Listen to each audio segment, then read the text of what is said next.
मेरे प्रिय भाई और बहनों, कई साल पहले की बात है। मैं उत्तर भारत के एक बड़े शहर में कन्वेंशन के लिए गया हुआ था। सभा चल रही थी। एक रात को हमें भोजन के लिए एक परिवार में बुलाया गया। पूरी टीम भोजन के लिए गई हुई थी। उस घर पे पहुंच गए।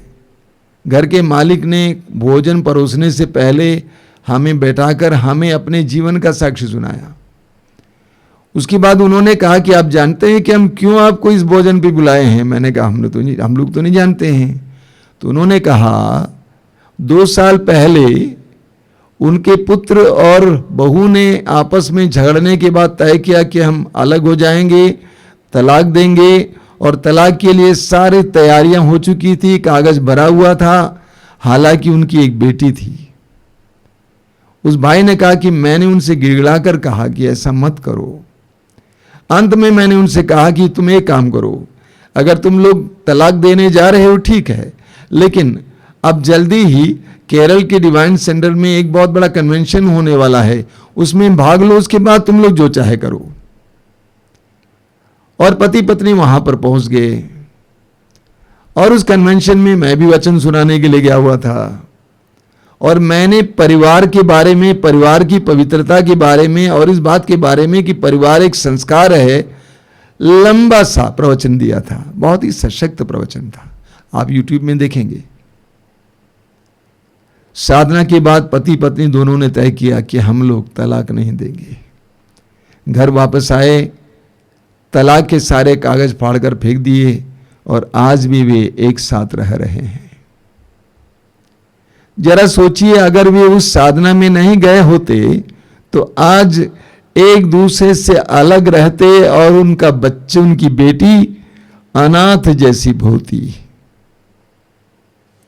इसी तरह 1.5 साल पहले आश्रम में एक मां अपनी जवान बेटी को लेके आई थी। जवान बेटी की 3 साल की बेटी थी। और उन्होंने कहा कि इसने और पति ने तय करके कचहरी में तलाक तो दे दिया है। ये सुनकर हमें बहुत दुख हुआ और इसीलिए प्रार्थना के लिए लेके आई हूं। 3 दिन वो बेटी यहां पर रही, प्रार्थना की, घर वापस गई, पति को बुलाई। उस समय से वे दोनों फिर से एक साथ रहने लगे। अगर वो यहां नहीं आई होती तो। और यही बात मैं आज आपके सामने रखने जा रहा हूं। हमारी परिस्थितियों से प्रभु हमें बाहर लाने के लिए तैयार हैं, लेकिन हम प्रभु के लिए समय दें और अवसर दें तभी। कुछ दिन पहले एक परिवार आश्रम आया हुआ था, पति पत्नी और बच्चे, और वे मुझसे मिलने के लिए मेरे कमरे में आए। बातचीत के दौरान मैंने उनसे कहा कि इस तरह आपको आश्रम या साधना में जाना अनिवार्य है। मैंने कहा कि हमारे जीवन में नवीकरण अनिवार्य है, हमारे जीवन में नया बनना अनिवार्य है। मैंने उनसे कहा कि देखिए, हम ईंट पत्थर की तरह नहीं हैं कि जहां पर हम रखेंगे वहां पर रह जाएगा। हम मनुष्य हैं, हमारे विकार होते हैं, हमारे विचार होते हैं, हमारे रिश्ते होते हैं, हमारे आपस में वार्तालाप होते हैं, आदान प्रदान होते हैं, हमारा आकर्षण होता है। हम भी कभी कभी अटक सकते हैं, जैसा अंग्रेजी में कहा जाता है स्टकअप, अटक जाना।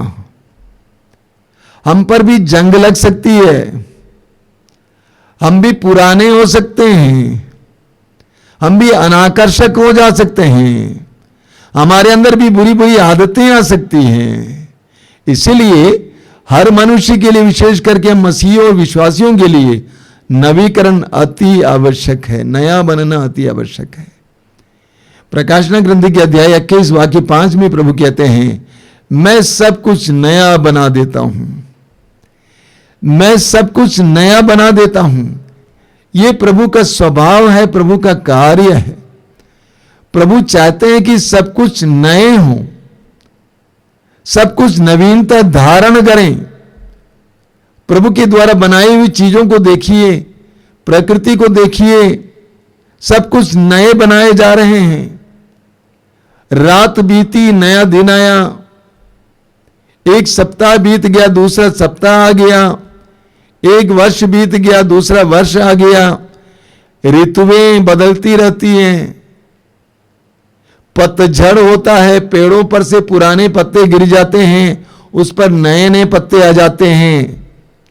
अगर मान लीजिए पतझड़ का समय है, एक पेड़ पर से पुराने सूखे पत्ते नहीं गिरे तो लोग क्या कहेंगे, ये सूख गया है। ऐसा ही हमारे जीवन में भी कभी कभी होता है।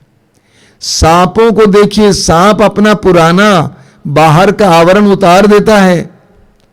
मोर के देखिए, हर वर्ष सितंबर में मोर अपने पंख गिरा देता है और नए पंख आ जाते हैं। सर्वत्र नवीनता है। ईश्वर चाहता है कि सब कोई, सब कुछ नए बने, नए बने, नए बने। प्रकृति में देखिए, वो छोटा सा पौधा पेड़ बन गया है, वो छोटा सा बीज अंकुरित होकर पौधा बन गया है, वो छोटी सी कली अब फूल बन गई है। प्रभु सब कुछ को नया बनाते हैं। प्रभु चाहते हैं कि सब कुछ नया बने। उदाहरण लीजिए पानी का। अगर पानी का बहना बंद हो जाए और कुएं में झरने ना हो तो पानी का क्या होगा? पानी सड़ जाएगा, पानी मर जाएगा, उसमें जीवन नहीं होगा। हम भी कभी कभी उसी तरह होते हैं, पानी से बदबू आने लगता है। उसी तरह कभी कभी हमारे अंदर से भी बदबू निकलती है। नवीनता नहीं है, नयापन नहीं है। पुरानी आदतें जिसमें फंस गई हैं उसमें फंसे हुए हैं, पड़े हुए हैं। गंदे रिश्ते जिसमें हम लोग फंस गए हैं उसी में पड़े हुए हैं। समस्याओं से ग्रस्त है, उसी के बारे में चिंतित हैं, पड़े हुए हैं। हमारे परिवार की भी यह दशा हो सकती है। मैं विश्वास करता हूं कितने ही अच्छे दंपति क्यों ना हो, अच्छे से अच्छे दंपति क्यों ना हो, जीवन में आगे बढ़ते समय खराश आ जाते हैं, दरारें आ जाती हैं, कड़वापन आ जाता है, स्वादहीनता आ जाती है। मेरे एक मित्र ने कुछ दिन पहले कहा, आप जानते हैं पिछले 12 साल से मेरी पत्नी मेरे साथ नहीं सोती है। खराश है, दरार है, दूरी है। बारूक का ग्रंथ अध्याय 5 उसके वाक्य 1 में प्रभु कहते हैं, यरूशलेम अपने शोक और संताप के वस्त्र उतार और सदा के लिए ईश्वर की महिमा का सौंदर्य धारण कर। प्रभु कहते हैं अपने शोक और संताप के वस्त्र उतार और सदा के लिए ईश्वर की महिमा का वस्त्र धारण कर। अपने शोक और संताप के वस्त्र उतार, पुराने वस्त्र को उतार, उस बदबूदार वस्त्र को उतार और सदा के लिए ईश्वर की महिमा का वस्त्र धारण कर। प्रभु कहते हैं कि नया बन जाओ, पुराने को छोड़ दो। बार बार आपको बताया जाता है इस इस्यास नबी अध्याय 43 उसके वाक्य 18 और 19 में प्रभु कहते हैं पिछली बातें भुला दो, पुरानी बातें जाने दो, देखो मैं एक नया कार्य करने जा रहा हूं। लेकिन बड़े दुर्भाग्य की बात है कि मैं देखता हूं कि कई लोग अपनी पुरानी परिस्थितियों में ही रह जाते हैं, नया बनने के बारे में सोचते नहीं हैं। मैं छोटा सा उदाहरण देता हूं। उदाहरण है एक गाड़ी के टायर का उदाहरण। उसका ट्यूब पंक्चर हो जाता है। ट्यूब पंक्चर हो जाता है, अगर उस पंक्चर को ना बनाया जाए और उस पर दौड़ाते जाएं तो क्या हो जाएगा? पंक्चर पर पंक्चर बनता जाएगा। हमारी भी कुछ ऐसी ही कहानी है। जीवन में किसी न किसी तरह से खराश आ गया, झगड़ा हो गया, उसी में ही हम रह रहे हैं। अंग्रेजी में कहावत है stitch in time saves nine.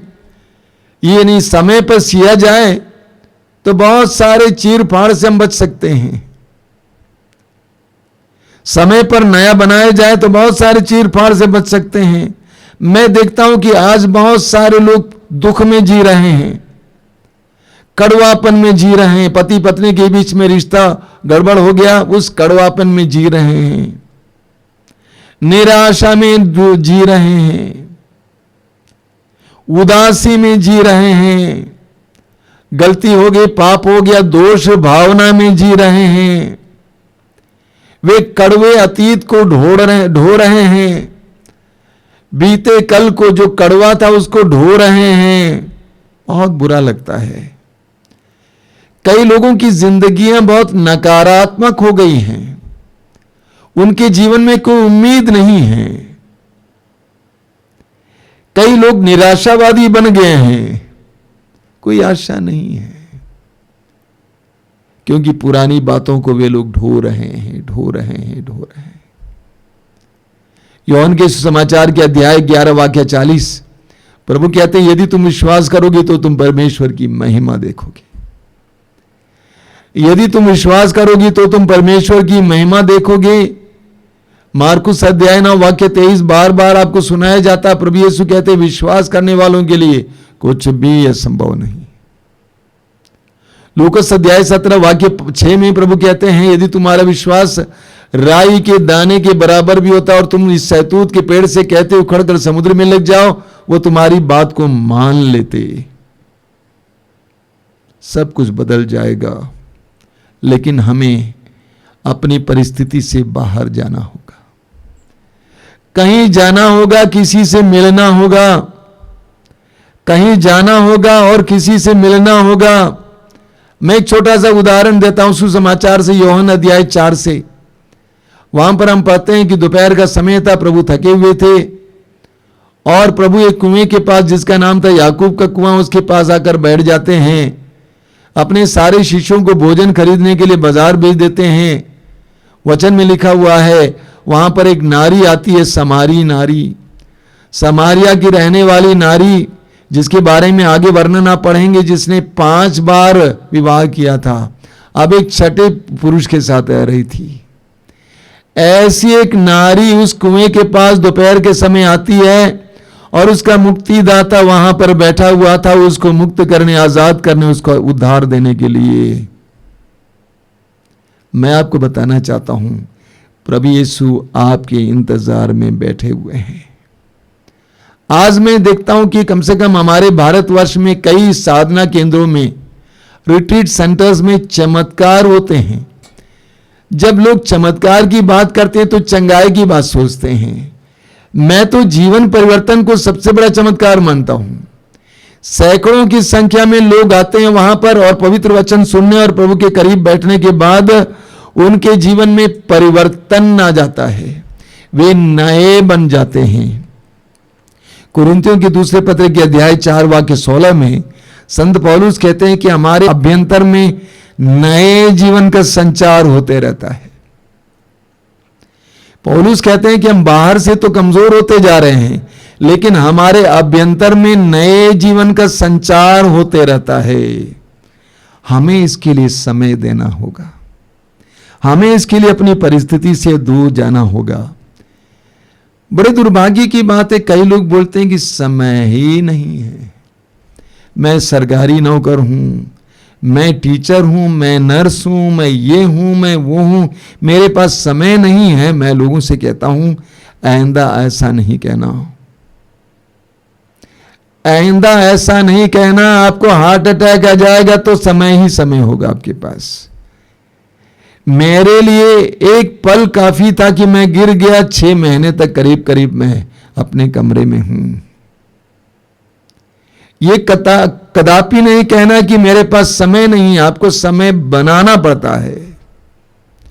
जाने दो पैसे को, आपको समय बनाना पड़ता है अपने जीवन को मीठा बनाने के लिए, पारिवारिक जीवन को जीने लायक बनाने के लिए आपको समय बनाना ही पड़ता है। यूहन्ना के सुसमाचार के अध्याय 15 वाक्य 11 में प्रभु यीशु कहते हैं मैंने तुमसे ये सारी बातें इसलिए कही हैं कि मेरा आनंद तुम में हो और तुम्हारा आनंद परिपूर्ण हो।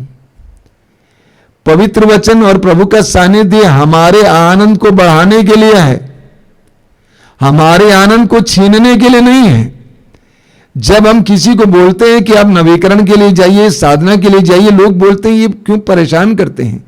परेशान नहीं करने के लिए बोल रहा हूं, आपके जीवन को सुखमय बनाने के लिए बोल रहा हूं, आपके पुरानेपन को दूर करने के लिए बोल रहा हूं। कुरिन्थियों के दूसरे पत्र के अध्याय 5 उसके वाक्य 17 में संत पौलुस कहते हैं, जो यीशु मसीह में है वो एक नई सृष्टि बन गई है। अगर आप यीशु के करीब आ जाएंगे, यीशु आपको एक नई सृष्टि बनाएंगे। यीशु आपके जीवन में जो पुराना है उसको हटाकर आपको नया बना देंगे, आपके पारिवारिक रिश्ते को नया बना देंगे। जब मैं घर जाता हूं, कभी कभी मुझे अपनी बहनों से सुनने को मिलता है, बहनें बोलती हैं, इस साल हम साधना में भाग लेने नहीं गए हैं, कहां जाए।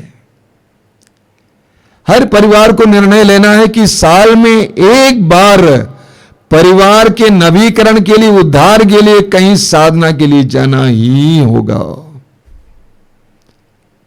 समय बनाइए, छुट्टी लीजिए, पैसा जाने दीजिए।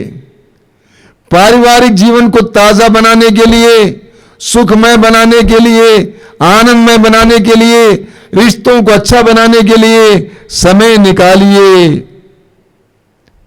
आजकल मुझे बहुत अच्छा लगता है, हमारे आश्रम में करीब प्रतिदिन कई परिवार आ रहे हैं। मैं क्या बताऊं, छत्तीसगढ़ से, झारखंड से, उड़ीसा से, अन्य जगहों से, दिल्ली से, कानपुर से लोग आते हैं, 2-3 दिन प्रार्थना में बिताते हैं और खुशी से चले जाते हैं। बहुत अच्छा लगता है। हमें प्रभु ईश्वर को कार्य करने के लिए हमारे जीवन में समय और स्थान देना होगा। इस बात को मत भूलिए, चारों ओर से तूफान चल रहा है।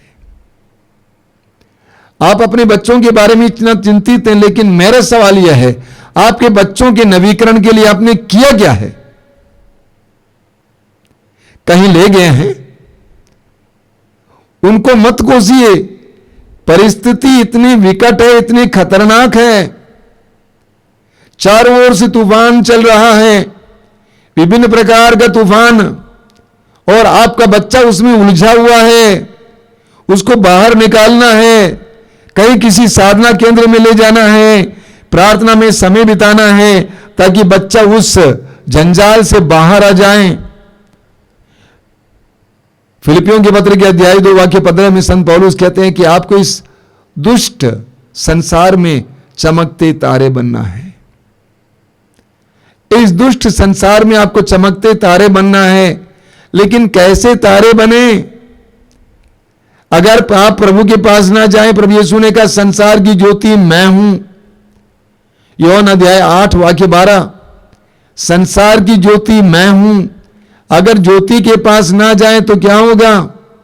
आज मैं देखता हूं कि बहुत सारे हमारे विश्वासी और मसीही भाई बहन बुझते या बुझे तारे हैं, बुझे दीपक हैं, बुझ गए या बुझ रहे हैं। लेकिन प्रभु का वचन कहता है कि हमें प्रभु के पास जाना है, तभी हम लोग प्रकाशमय होंगे। मुझे लगता है बहुत सारे विश्वासी और बहुत सारे मसीही जिंदे लाश की तरह है, जिंदे लाश। मेरा एक मित्र कहा करते थे, आप जानते हैं कि जब कोई मर जाता है उसकी कब्र बन जाती है, कब्र के ऊपर लिखा जाता है कि जन्म इस वर्ष, बपतिस्मा इस वर्ष, विवाह इस वर्ष, मरण इस वर्ष। मेरा मित्र कहते हैं कि वहां पर एक और लाइन जोड़ना पड़ता है। क्या, कौन सा लाइन है? कि गाड़ा गया इस वर्ष, मरण इस वर्ष और गाड़ा गया दफन इस वर्ष। बहुत सारे लोग पहले से ही मर चुके हैं, मरे मरे सी जिंदगी जी रहे हैं, बस दफन के इंतजार में है कि कब दफन होगा। हमें नया बनना है। संत पौलुस एफेसियों के पत्र के अध्याय 4 उसके वाक्य 23 और 24 में लिखते हैं, आप लोग पूर्ण रूप से नवीन आध्यात्मिक विचारधारा अपनाएं और एक नवीन स्वभाव धारण करें, जिसकी सृष्टि ईश्वर के अनुसार हुई है और जो धार्मिकता तथा सच्ची पवित्रता में व्यक्त होता है। पौलुस कहते हैं आप लोग पूर्ण रूप से नवीन आध्यात्मिक विचारधारा अपनाएं और एक नवीन स्वभाव धारण करें। आप लोग नए बने, संत पौलुस कहते हैं, नए स्वभाव अपनावें। उसके लिए हमें उस कुएं के पास जाना होगा जहां हमारे मुक्तिदाता बैठा हुआ है। कि आप अपने जीवन में अटके हुए हैं, निराशा में हैं, आपके परिवार में खरास है, रिश्तों में दरार है, आपको प्रभु के पास जाना होगा। हम इस्यास नबी की ग्रंथ की अध्याय 2 वाक्य 3 में पढ़ते हैं। इस्यास अध्याय 2 वाक्य 3 में वहां लिखा हुआ है, चलो हम ईश्वर के पर्वत पर चढ़ें। हम ईश्वर के पर्वत पर चढ़ें और वहां ईश्वर हमें अपना मार्ग बताएं और उसके पथ पर चलना सीखें। ये होता है जब हम प्रभु के पास जाएंगे तो प्रभु हमें अपना मार्ग बताएंगे और हम उसके पथ पर चलना सीखेंगे। हम में से कई लोग अटके हुए हैं, परेशान हैं, हैरान हैं, निराश हैं, उदास हैं, हम फंसे हैं, उलझे हैं। ऐसी परिस्थिति में हमें प्रभु के पर्वत पर चढ़ना होगा। मूसा का उदाहरण लीजिए, जब भी इस्राएलियों के जीवन में कठिनाई आती थी, तुरंत मूसा प्रभु के पर्वत पर चढ़ता था, पूछने के लिए कि प्रभु क्या किया जाए, प्रभु क्या किया जाए। हम पढ़ेंगे राजाओं के पहले ग्रंथ में, सारे इस्राएल में अकाल पड़ा था और नबी एलिय्याह पहाड़ पर चढ़ते हैं और वहां पर प्रार्थना में लीन होते हैं। उनकी प्रार्थना की बदौलत पूरे इस्राएल पर भारी वर्षा होती है। क्या फंसे हुए हैं, उलझे हुए हैं, आपको पहाड़ पर चढ़ने की आवश्यकता है। वहां प्रभु आपको नया मार्ग बताएंगे, वहां प्रभु आपको उपाय देंगे, वहां प्रभु आपके रिश्तों को अच्छा करेंगे, वहां पे प्रभु आपको एक नई दिशा देंगे। कई युवक युवतियां फंसे हुए हैं, उलझे हुए हैं, क्या करें समझ में नहीं आता है। मैं उनसे बोलता हूं कि समय निकालिए, समय निकालिए, प्रभु के पास आइए। कल एक परिवार आया था, बहुत मजेदार परिवार है। एक बहन अपने 20 साल की बेटी को लेके आई थी, उसके साथ और भी 1-2 बुजुर्ग औरतें थी। और उस बहन ने कहा, देखिए मेरी बेटी बहुत ज्यादा गुस्सा करती है और ये आत्महत्या करना चाहती है, इसके लिए प्रार्थना कीजिए। बातचीत के दौरान उसने कहा कि बगल में बैठी हुई उसकी नानी है, मेरी मां है। 75 साल की वो मां क्या कहती है कि मुझे बॉयफ्रेंड दो। 75 साल की नारी बिल्कुल विक्षिप्त हो गई है। मैंने कहा आप लोगों को प्रभु के सामने कम से कम 4 दिन बिताना है। 4 दिन प्रार्थना में प्रभु के सामने बिताइए। प्रभु को आप लोगों के जीवन में कार्य करने दीजिए। प्रभु आपके जीवन की उलझन को दूर करेंगे, आपको नया मार्ग दिखाएंगे, नई दिशा दिखाएंगे, नया उपाय दिखाएंगे। प्रकाशना ग्रंथ अध्याय के इस वाक्य 5 को मैं फिर दोहराता हूं। प्रभु कहते हैं, मैं सब कुछ नया बना देता हूं, मैं सब कुछ नया बना देता हूं। आप देख रहे हैं कि मैं कुछ ज्यादा भावुक हूं इस समय, क्योंकि मैं देखता हूं कि कितनी जिंदगियां अटकी हुई हैं और उसी में जी रहे हैं, नीरसपूर्ण जीवन जी रहे हैं, किसी तरह मौत के इंतजार में जी रहे हैं। उन सब के लिए मेरी ओर से संदेश यही है, हटिए वहां से, प्रभु के पास जाइए, कुछ दिन साधना में बिताइए, प्रार्थना में बिताइए, प्रभु के पर्वत पर चढ़िए। वहां प्रभु आपको अपना मार्ग बताएंगे और आप उसके पथ पर चलना सीखेंगे। प्रभु कहते हैं, मैं सब कुछ नया बना देता हूं। प्रभु चाहते हैं कि हम सबको वो नया बनाएं, लेकिन हमें प्रभु को कार्य करने के लिए अवसर देना होगा, समय देना होगा, प्रभु के पास आना होगा। आइए हम प्रार्थना करें। प्रभु यीशु, धन्यवाद देता हूं इन पलों के लिए। तू हमें आह्वान कर रहा है, मेरे पास आओ, मैं तुम्हें विश्राम दूंगा। तूने कहा था कि मांदे और बोझ से दबे लोगो, तुम सबके सब मेरे पास आओ, मैं तुम्हें विश्राम दूंगा। तू चाहता है कि हम विश्राम पाए, हम नए बने, हम ताजे बने, हम ताजा जीवन जिए। तू नहीं चाहता है कि हम लोग मरे मरे से जीवन जिए, बल्कि ताजा जीवन जिए। तू वो प्रभु है जिसने मृत्यु को हराया है, और तू चाहता है कि हम भी अपने जीवन में मृत्यु को हराएं और हमारा जीवन आनंदपूर्ण बने, हमारा जीवन तेरी कृपाओं से भरा रहे, हमारा जीवन तेरे प्रेम से भरा रहे, शांति से भरा रहे। प्रभु यीशु, हमें इसका ज्ञान दीजिए कि हमारा एकमात्र मुक्तिदाता तू है, और तुझे अपने जीवन में आने देना, तेरे पास आना, समय बिताना, ताकि तू हमें परिवर्तित कर सके, बदल सके। जिस तरह तूने समारी स्त्री को याकूब कुएं के पास बदल दिया था, हमें भी बदल, हमें भी ताजा बना। हे प्रभु यीशु, वचनों को सुनने वाले मेरे भाई बहनों को आशीर्वाद देना, उन्हें ताजा बनाना यीशु, उनके पुरानी अवस्था से बाहर निकलने के लिए, तेरे करीब आने के लिए, लोगों की मदद लेने के लिए, और हमेशा एक नए जीवन की कामना करने के लिए कृपा देना यीशु। हमारी इस प्रार्थना को स्वीकार कर, आमीन।